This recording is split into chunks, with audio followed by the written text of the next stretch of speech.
hasil makalah kami yang berjudul Inovasi Hijau. Pertama-tama kami ingin memperkenalkan diri terlebih dahulu.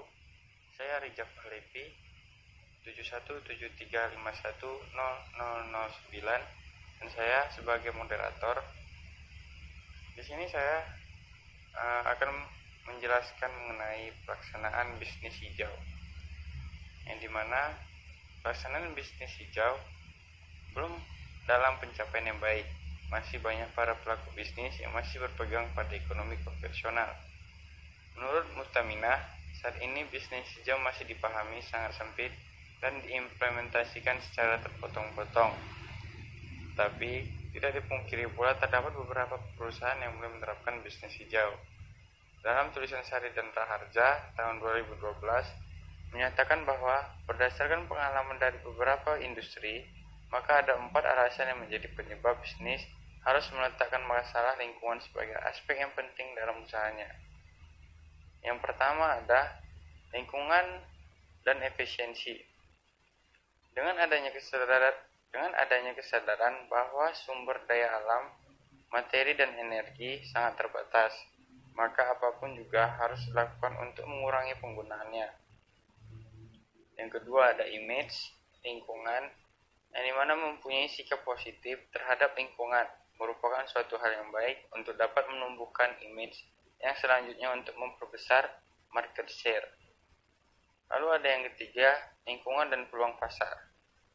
Dengan adanya tuntutan pasar terhadap perilaku bisnis dan dunia usaha dalam hal sistem manajemen lingkungan atau SML yang selanjutnya dikembangkan menjadi pemberian sertifikasi ISO, maka hal ini memberikan dampak positif pada dunia usaha.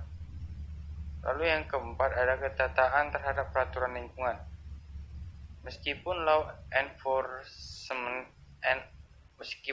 enforcement pemerintah masih lemah, namun demikian apabila terjadi pelanggaran dalam pengelolaan lingkungan ataupun adanya pengaduan masyarakat akibat dampak dari suatu aktivitas industri, maka akan berdampak negatif terhadap reputasi industri tersebut. Terima kasih. Baiklah, saya Asmita Pasaribu akan melanjutkan materi yaitu tentang inovasi hijau. Inovasi hijau itu menurut para ahli ada dua. Yang pertama, Kamera 2009 mengidentifikasi bahwa inovasi lingkungan adalah semua jenis inovasi yang menghasilkan manfaat bagi lingkungan, mencakup semua perubahan dan kebaruan organisasi yang berupa mengurangi dampak lingkungannya.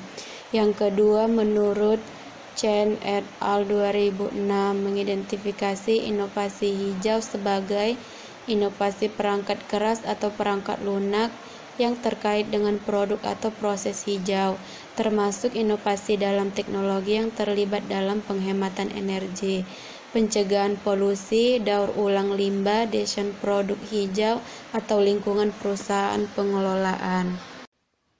Saya Eunika Agria akan melanjutkan materi tentang pengukuran kinerja dalam penggunaan inovasi hijau. Yang pertama ada penggunaan bahan-bahan yang memberikan dampak negatif paling sedikit dalam melakukan pengembangan atau desain produk. Yang kedua, pemilihan bahan-bahan yang mengkonsumsi energi dan sumber daya paling sedikit dalam melakukan pengembangan atau desain produk.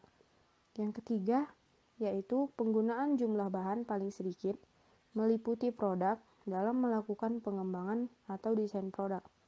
Yang terakhir ada perusahaan dengan seksama mempertimbangkan apakah produk tersebut mudah didaur ulang, digunakan kembali, serta diuraikan dalam melakukan pengembangan atau desain produk.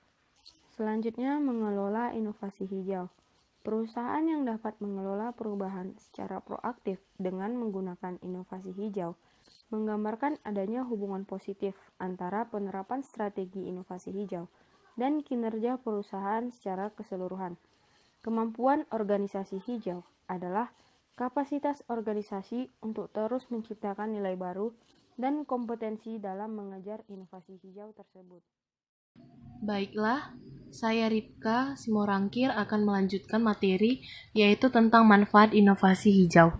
Beberapa penelitian menunjukkan bahwa dalam mempromosikan proaktif lingkungan, perusahaan berusaha untuk secara positif mempengaruhi kinerja keuangan sesuai dengan ukuran kekayaan perusahaan yang berbeda dan saling melengkapi.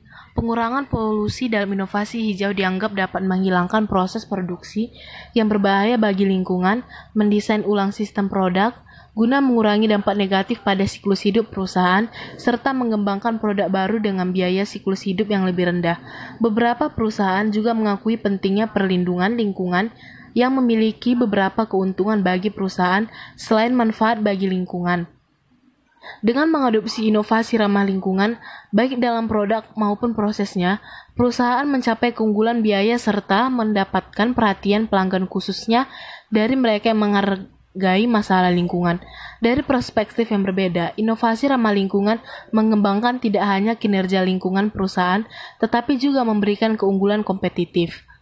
Menurut Sen et al., pengukuran keunggulan kompetitif perusahaan terdiri dari 8 item antara lain, yaitu yang pertama, perusahaan memiliki keunggulan kompetitif dengan biaya rendah dibandingkan dengan pesaing lain.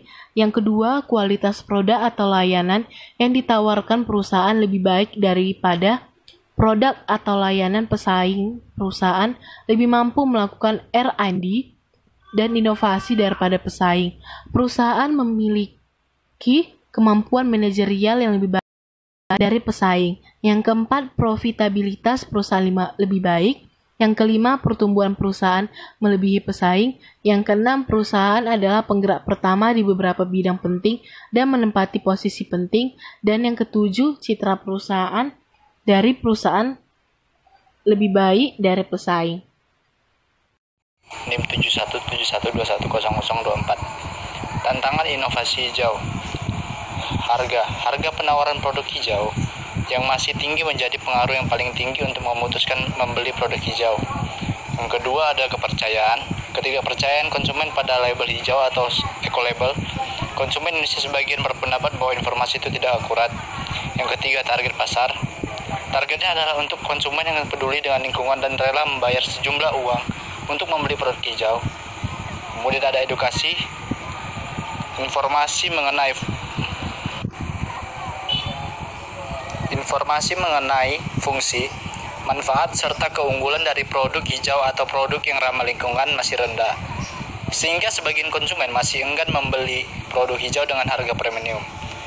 Kemudian strategi bisnis hijau, harga premium dengan harga terjangkau, komunikasi, dan edukasi. Terima kasih. Sekian hasil presentasi kami. Terima kasih.